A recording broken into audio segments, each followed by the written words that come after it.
Assalamualaikum warahmatullahi wabarakatuh. Halo semuanya, yang terhormat Pak Pitono serta Ibu Retno dan teman-teman semua. Kami dari kelompok 5 ingin mempresentasikan sebuah hasil karya Household Green Living Practice yang sudah kami temukan dari sumber-sumber terpercaya. Berikut adalah materinya. Sebelum itu, saya ingin memperkenalkan beberapa anggota dari tim saya, yaitu anggota kelompok 5. Yang pertama ada saya, Mayang Sari. Yang kedua ada teman saya, Valentini Aprilia Gracia. Dan yang ketiga ada teman saya, Siva Anggraini. Baik, selanjutnya di sini saya akan menjelaskan pengertian dari praktik green living. Apa yang dimaksud dengan praktik green living? Jadi, praktik green living atau gaya hidup ramah lingkungan merupakan gaya hidup yang bertujuan untuk mengurangi dampak negatif terhadap lingkungan, seperti penggunaan energi terbarukan, pengurangan limbah, dan konsumsi produk yang ramah lingkungan. Jadi, praktik green living ini melibatkan praktik seperti daur ulang, seperti uh, kompos atau mendaur ulang plastik, menghemat energi seperti mematikan lampu atau listrik saat tidak digunakan, lalu menggunakan transportasi berkelanjutan seperti transportasi umum atau sepeda, lalu memilih produk yang ramah lingkungan dan mengurangi konsumsi air dan energi. Jadi, secara keseluruhan, praktik green living atau gaya hidup ramah lingkungan ini mendorong individu dan komunitas untuk menyadari dampaknya terhadap lingkungan dan mengambil langkah yang proaktif untuk hidup selaras dengan alam sambil melestarikan sumber daya alam untuk generasi di masa mendatang. Baik, selanjutnya saya akan melanjutkan pemaparan materi tentang tujuan praktik green living. Tujuan utama adanya praktik green living adalah untuk meminimalkan dampak negatif terhadap lingkungan dan meningkatkan keberlanjutan planet kita. Dengan mengadopsi gaya hidup yang ramah lingkungan, kita dapat mengurangi polusi udara, air, tanah, mengurangi emisi gas rumah kaca, melestarikan sumber daya alam, melindungi keanekaragaman hayati, dan menciptakan lingkungan yang lebih sehat bagi manusia dan makhluk lainnya. Pola pikir yang tepat tentang hidup berkelanjutan merupakan langkah utama yang harus dilakukan untuk dapat mencegah bumi dari kerusakan. Semuanya itu dilakukan demi menjaga planet kita dan keberlanjutan manusia di masa mendatang. Nah, sebelum kita masuk ke dalam praktik penerapan green living, kita masuk dulu nih ke metode SWOT yang sudah digunakan. Yang pertama ada what do you see here? Dalam praktik green living, kita bisa melihat bahwa sampah plastik bisa diubah menjadi barang yang berguna dan dapat mencerminkan kesadaran akan potensi positif dalam masyarakat. Yang kedua, what is really happening here? Yang terjadi adalah bahwa proses daur ulang yang mencakup secara menyeluruh terhadap siklus hidup plastik mulai dari pengumpulan, pengolahan, sampai menjadi barang berguna. Yang ketiga, how does this relate to our lives? Ini sangat berhubungan dengan kita karena praktek green living membantu menjaga lingkungan yang lebih bersih dan sehat, mengurangi polusi udara dan air, mendukung keseimbangan ekosistem, serta memberikan rasa pemenuhan melalui kontribusi positif terhadap lingkungan. Selanjutnya di metode SWOT yang keempat ada why does this condition exist?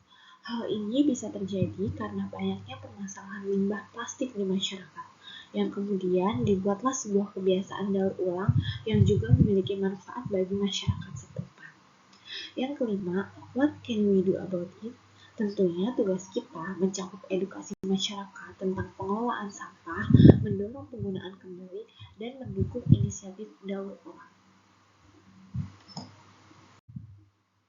Baik, sekarang kita masuk ke dalam jenis-jenis barang yang sudah didaur ulang berdasarkan pemanfaatan sampah di green living atau masyarakat.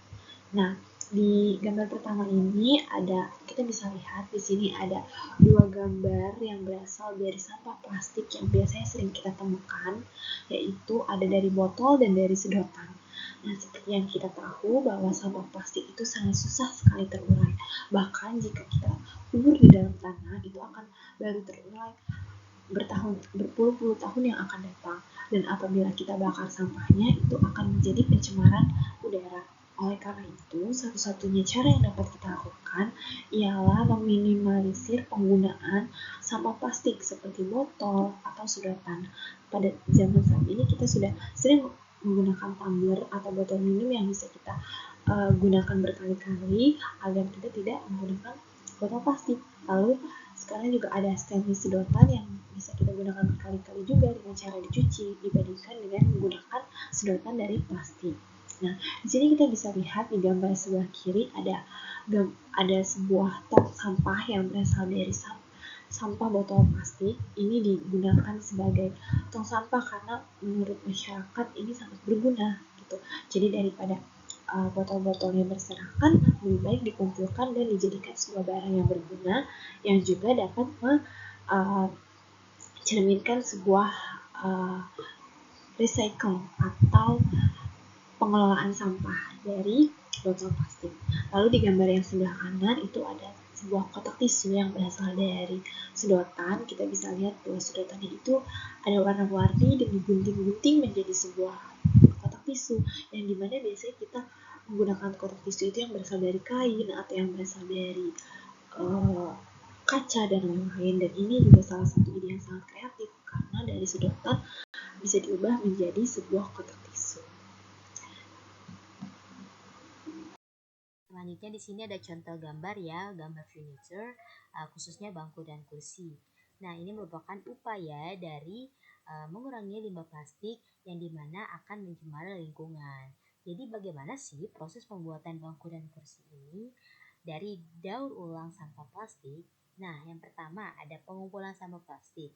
Jadi ini sampah plastik di sini akan dikumpulkan nih dari berbagai sumber seperti program daur ulang komunitas atau lembaga-lembaga industri atau lembaga pemerintah dan lain sebagainya. Nah, lalu setelah proses pengumpulan, di sini ada proses pemilahan dan pembersihan nih. Jadi sampah plastik di sini yang tadi dikumpulkan, nah kemudian di sini akan dipilah berdasarkan jenis, lalu dibersihkan dari kontaminan seperti kotoran dan benda asing lainnya. Lalu yang ketiga ada proses penghancuran. Nah, setelah proses pemilahan dan pembersihan tadi, plastik di sini tuh kemudian akan dihancurkan menjadi serpihan-serpihan yang kecil agar mudah diolah lebih lanjut. Nah, lalu yang keempat ada proses peleburan dan pengecoran. Setelah proses penghancuran tadi, serpihan plastik ini akan dilelehkan dan dicetak menjadi berbagai bentuk sesuai dengan kebutuhan masing-masing, seperti bangku atau kursi tadi guys. Lalu yang kelima ada pengujian kualitas. Nah, di akhir produk akan diperiksa untuk memastikan bahwa mereka nih memenuhi standar keamanan dan kualitasnya. Nah, jadi nih di sini produk akan diuji lebih lanjut agar memenuhi standar keamanan dan kualitasnya. Nah, yang terakhir ada distribusi dan penggunaan.